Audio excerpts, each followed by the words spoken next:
Dear students, welcome on my YouTube channel discover education. आज हमने discuss करना है organelle and the cell level.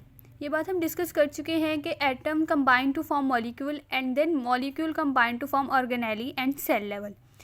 एक ऑर्गेनेली कंबाइन होगी तो सेल बन जाएगा।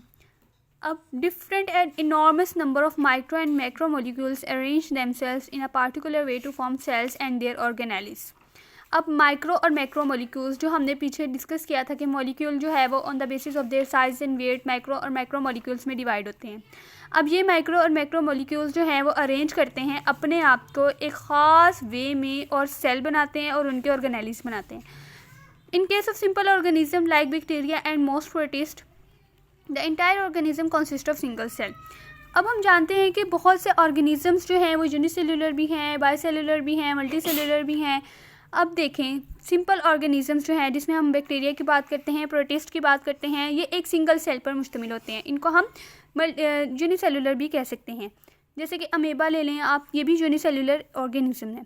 इसी तरह अगर मैं फंजाई की बात करूँ, प्लांट्स की बात करूँ, एनिमल्स की बात करूँ, यूकैरियोट्स की बात करूँ, प्रोकैरियोट्स की बात करूँ, तो ये ट्रिलियंस ऑफ सेल से बने होते हैं। इनको हम मल्टी सेलुलर ऑर्गेनिजम्स भी कह सकते हैं।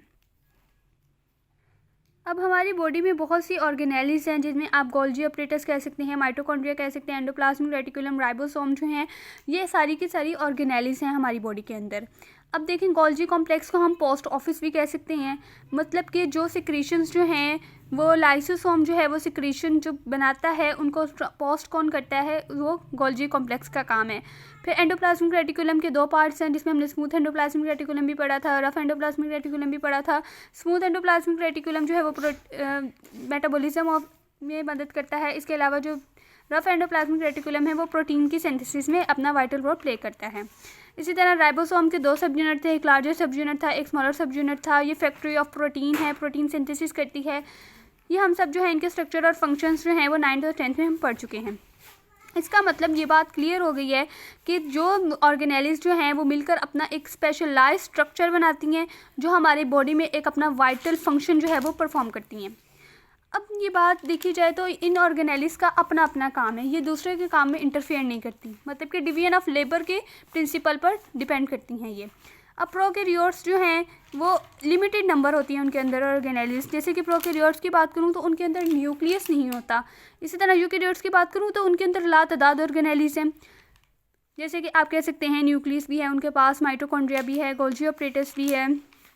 अब सेल मेम्ब्रेन, अच्छा अब देखें एक ये बहुत इंपॉर्टेंट एमसीक्यूज आ गया कि सेल मेम्ब्रेन जो है वो प्रेजेंट होती है हर सेल में, आया कि वो प्रोकैरियोट हो या यूकैरियोट हो। ये बात तो हम कह सकते हैं कि ऑर्गेनेलीज का नंबर जो है वो प्रोकैरियोट में बहुत ज़्यादा कम है, जबकि यूकैरियोट में लिमिट बहुत ज़्यादा जो है वो ऑर्गेनेलीज पाई जाती हैं। लेकिन सेल मेम्ब्रेन जो है वो हर सेल में या तो वो प्रोकैरियोट हो या तो वो यूकैरियोट हो, हर सेल में जो है वो सेल मेम्ब्रेन पाई जाती है। नेक्स्ट हम डिस्कस करेंगे टिश्यू लेवल। अब देखते हैं हम कि ऑर्गेनेली और सेल लेवल तो हमने डिस्कस कर लिया। अब ये जब कंबाइन होंगी तो एक टिश्यू बनेगा।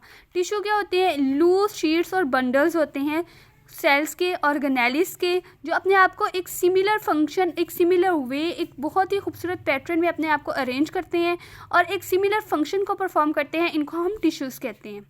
अब देखते हैं कि each tissue has its on function. Her tissue का जो है वो अपना एक ख़ास फंक्शन होता है। जैसे कि मसल टिश्यू की बात करूँ तो वो कॉन्ट्रैक्शन में रोल प्ले करता है।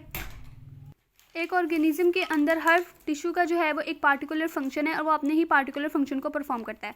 जैसे कि मसल टिश्यू की बात करूँ तो ये कंट्रैक्शन में अपना रोल प्ले करता है। ग्लैंडुलर टिश्यू जो है वो सिक्रीशन को परफॉर्म करते हैं, जैसे कि हमारा स्टमक भी एक ग्लैंडुलर स्ट्रक्चर रखता है, ये सिक्रीशन करता है। इसी तरह बहुत सारे जो हैं वो प्लांट्स के भी टिश्यूज़ हैं, जिसमें जाइलम टिश्यू भी हम कह सकते हैं, phloem tissue, collenchyma, sclerenchyma, parenchyma.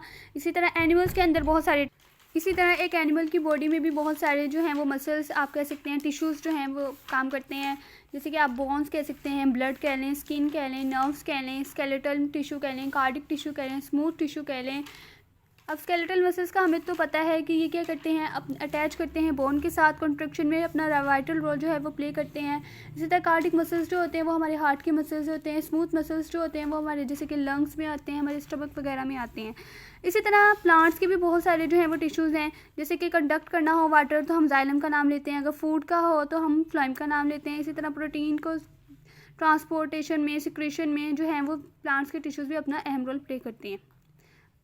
आज तक के लिए इतना ही। अगर आपको ये वीडियो अच्छी लगी हो तो इसे प्लीज़ लाइक और सब्सक्राइब ज़रूर कीजिएगा। अल्लाह हाफिज़।